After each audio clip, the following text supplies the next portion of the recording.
Is it about the fall of manufacturing right here in the United States? The directors of the American-made movie are standing right next to me, Vincent Vittorio and Nathaniel Thomas McGill. Gentlemen, it's hot outside, it's getting hot out here, and your movie's getting hot too. You're traveling around the country in a bus. Whose idea was that? Man, we just decided, you know, what better way to promote a film is to get out there in the cities where stuff's happening, especially on a topic like ours. So we're discussing manufacturing in America. We decided to go to each community and learn what was really going on there, and also revisit the places where we shot some of the film. I was going to say, before we go any further, hey, Metro Detroit, these are the directors of American-made movie. Directors Detroit, right there.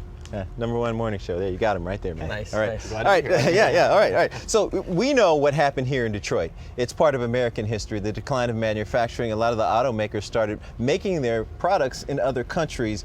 You shot part of the film here. Talk about what you did here, and a lot of people are going to be watching this with a critical eye because you are standing in the Motor City.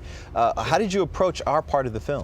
Well, you know, we spoke to people at the AFL-CIO and really kind of got together with getting some people that can really tell the history of why things went the way they did with manufacturing going away, and more what happened to the auto manufacturing and the suppliers and kind of the ripple effect of what it meant to this city. So we really came in with an objective viewpoint, not necessarily trying to make this doom and gloom, Detroit's bad, and then, you know, show how Detroit's coming back. You know, we're reinventing ourselves and kind of finding a way to, you know, bring things back to where they were. What's the importance of manufacturing? I know the answer to this question, my answer to this question, but what does the film say about the lack of manufacturing in this country and how we could become more customers than sellers at some point? You know, I think that was the thing that really grabbed us.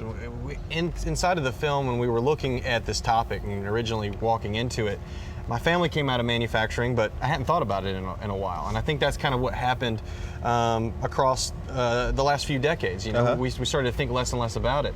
We noticed how people were approaching their farmers markets and thinking about their local food.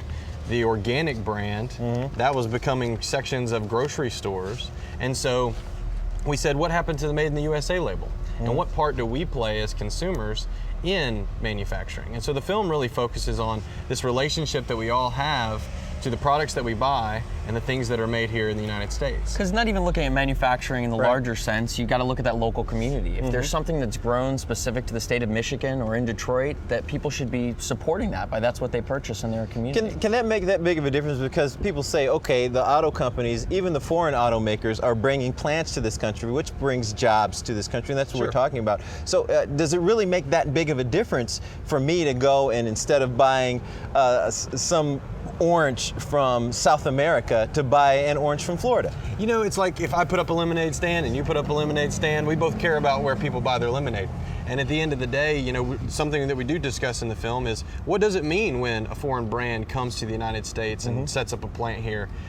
For those communities, that means American jobs. And so it really is a little bit different than it used to be, where it's not clear. You have to kind of look at your community and see who's doing the employing, you know, because those people are the ones keeping your favorite restaurant open, keeping your favorite coffee shop open.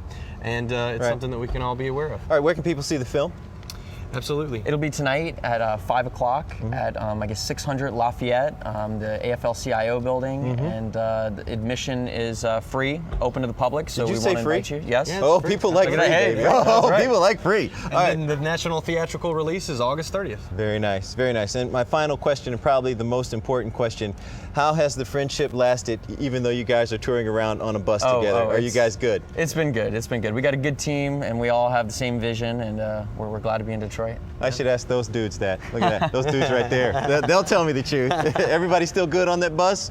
Yeah, all right. There you go. Yeah, we were talking about the smell of Fritos earlier, so. All right, you guys, you know the movie. We'll put all the information on our website about the American-made movie. So much about Detroit's history is in that film. So we'll have all that information on our website where you can see it and it gets its theatrical release as well.